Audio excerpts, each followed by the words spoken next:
Baseada em fatos reais, a obra de hoje nos ensina que o amor e a solidariedade podem nascer mesmo diante da morte iminente.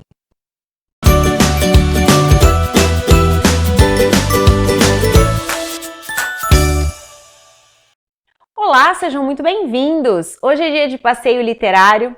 Eu sou Priscila e a nossa experiência de hoje será guiada pelo livro Cinzas na Neve, da escritora norte-americana Ruta Sepetys. A primeira edição do livro saiu com o título A Vida em Tons de Cinza. Posteriormente, foi revisto e ganhou este título, que é o atual Cinzas na Neve. O livro ganhou uma adaptação cinematográfica em 2018. A autora, ela é filha de um lituano refugiado e para entender bem essa história e a importância da história do pai dela também, eu vou fazer uma contextualização histórica. Sem isso, não será possível entender esta obra. Em 1939, a União Soviética e a Alemanha fizeram um acordo de não agressão. Não durou muito tempo, mas isso foi divulgado e o mundo todo soube deste acordo. O que o mundo não soube é que eles tinham um acordo secreto de dividir um determinado território. Então, neste acordo, a Alemanha e a União Soviética dividiriam a Polônia, a Finlândia e os países bálticos, ou seja, Estônia, Letônia e Lituânia, ficariam sob o domínio da União Soviética. E aí a União Soviética, de fato, invade esses países e logo prepara uma lista das pessoas que poderiam ser contra o regime do Stalin, e essas pessoas são vistas como inimigas e são deportadas. Entre elas havia médicos, professores, advogados, artistas, músicos, escritores, e essas pessoas, então, elas eram deportadas, levadas para campos de trabalhos forçados. A maioria deles foi enviada para a Sibéria. A Sibéria é um dos lugares mais gelados do mundo. Muitos morreram ali, poucas pessoas sobreviveram. E essa deportação, ela não foi por um período curto, não, e não durou somente o período da Segunda Guerra Mundial. Ela se estendeu de 1940 até 1953, de modo que as pessoas chegaram a ficar mais de 10 anos nesses campos de trabalhos forçados. Quando eles conseguiram voltar para suas casas, eles descobriram que as suas casas estavam ocupadas pelos soviéticos e, em muitos casos, os soviéticos acabaram até assumindo a identidade dessas pessoas. Elas eram tratadas, então, como pessoas que já não tinham identidade e como criminosos, de modo que precisavam viver em lugares muito restritos. Foi um período muito doloroso da história. Estima-se que os soviéticos tenham deportado em torno de 200 mil pessoas e que 1/3 da população dos países bálticos tenha morrido nesse processo. Os países continuaram sob o domínio da Rússia, fazendo parte ali da União das Repúblicas Socialistas Soviéticas, e só conseguiram a sua liberdade após o final da Guerra Fria, em 1991. A história, ela se passa neste contexto. Quem nos conta é a Lina. Ela tem 15 anos e ela é uma moradora, ela nasceu e cresceu na Lituânia. Ela mora com os pais, ela tem um irmão, o Jonas, de 10 anos, com quem ela tem um relacionamento muito próximo. Os pais, eles se dão muito bem, parece ser uma família muito carinhosa. O pai da Lina, ele é reitor numa universidade. Então, isso já coloca ele no topo da lista dos possíveis inimigos do regime stalinista. O que o regime queria, na verdade, era tirar dos países bálticos todas as pessoas que poderiam se opor ao regime, né? E apesar de ser um personagem fictício, o Costas, que é o pai da Lina, ele representa exatamente essa figura, alguém que poderia se levantar como a voz do povo, por ser uma pessoa muito esclarecida, por entender tudo aquilo que estava acontecendo naquele momento, naquele contexto. Então, a Lina é uma menina muito talentosa, ela desenha, e ela conseguiu uma bolsa de estudos para estudar, fazer um curso de verão numa escola de artes muito renomada. Mas, de uma hora para outra, essas pessoas tiveram as vidas roubadas porque os soldados da União Soviética que haviam ocupado ali a Lituânia invadiram a casa da Lina. O pai, ela não teve notícias do pai até aquele momento, né? O pai também tinha desaparecido. Então ela, a mãe dela, a Helena, e o Jonas, o irmãozinho, acabaram sendo tirados de casa no meio da madrugada, às pressas. E aí eles são colocados num trem. Ali eles conhecem muitas pessoas, eles não sabem para onde estão indo. Eles não têm uma alimentação de qualidade adequada e também em quantidade adequada. Eles ficam nesse vagão, na verdade são vários vagões. Ali eles conhecem algumas pessoas e essas pessoas elas vão ficar na vida deles por muito tempo, por muitos anos.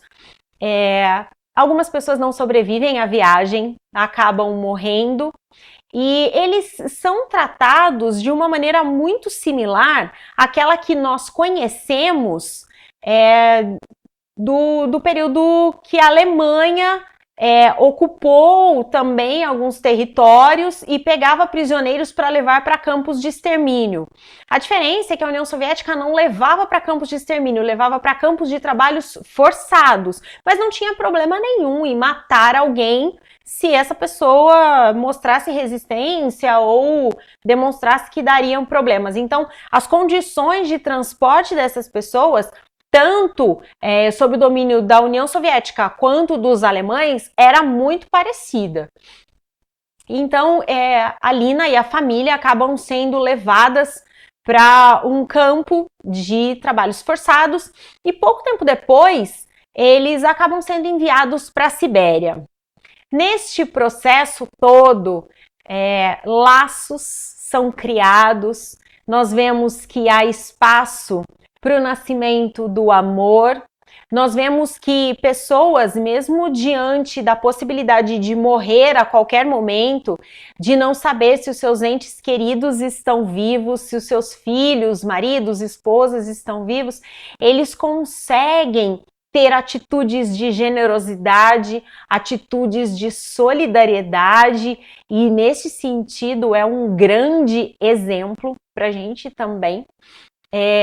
E a Lina, então, em algum momento tem que se separar de alguma dessas pessoas, além de tudo aquilo que ficou para trás, da vida que ficou para trás e de todo aquele sofrimento, ainda tem o rompimento com os laços que vão se formando no cativeiro, nessas prisões.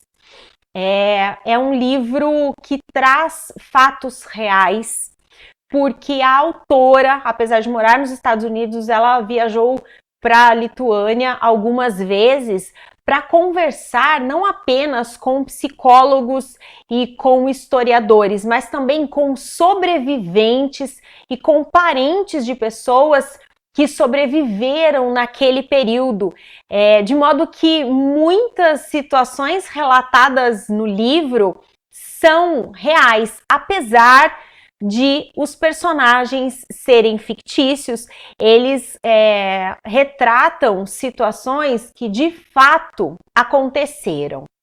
Bem, com a Lituânia ocupada, não apenas a Lituânia, né? A Letônia, a Estônia, muitas pessoas que sobreviveram acabaram escrevendo as suas memórias e enterrando-as, na esperança de que um dia alguém encontrasse esses escritos e soubesse as dores que aquele povo passou, mesmo sabendo que eles estavam correndo o risco de serem descobertos e serem presos pela KGB.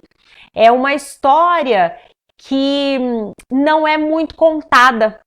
Nós ouvimos muito falar sobre os campos de trabalhos forçados e de extermínio dos alemães e pouco ouvimos falar sobre essa ocupação soviética que gerou tanta dor. Vamos lembrar que a União Soviética e a Alemanha não estavam do mesmo lado na guerra. Os soviéticos lutaram contra os alemães. E pouco nós ouvimos falar sobre essa história. Então é um livro que vale muito a pena conhecer, porque nos dá uma dimensão de que o sofrimento foi muito maior do que aquele que nós imaginávamos. Nós pensamos apenas no genocídio que foi cometido pelos alemães, mas para além das muitas mortes que toda a guerra provoca, teve também esse genocídio cometido pelos soviéticos. É uma obra escrita de um jeito muito sensível, muito poético, é uma leitura muito agradável que dificilmente nós temos vontade de parar, é uma leitura que flui muito rápido.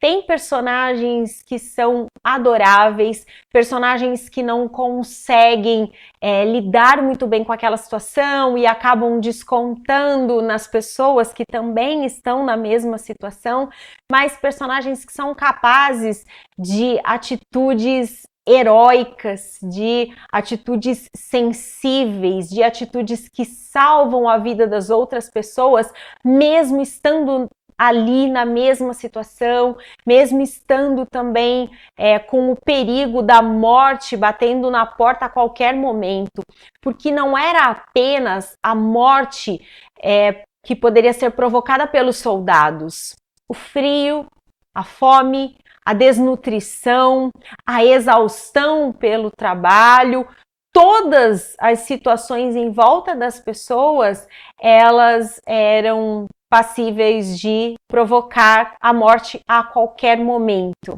Não sei se você gosta de romances históricos. Se você gosta, esta pode ser uma boa dica para você. Se você já conhece essa obra, deixe aqui nos comentários, compartilhe conosco como foi a sua experiência literária. Se você está chegando agora, sejam muito bem-vindos. Eu convido você a se inscrever no canal, ativar as notificações e se você gostou dessa dica, não se esqueça de curtir e de compartilhar com os seus amigos. Eu volto em breve com mais experiências literárias para vocês. Até lá!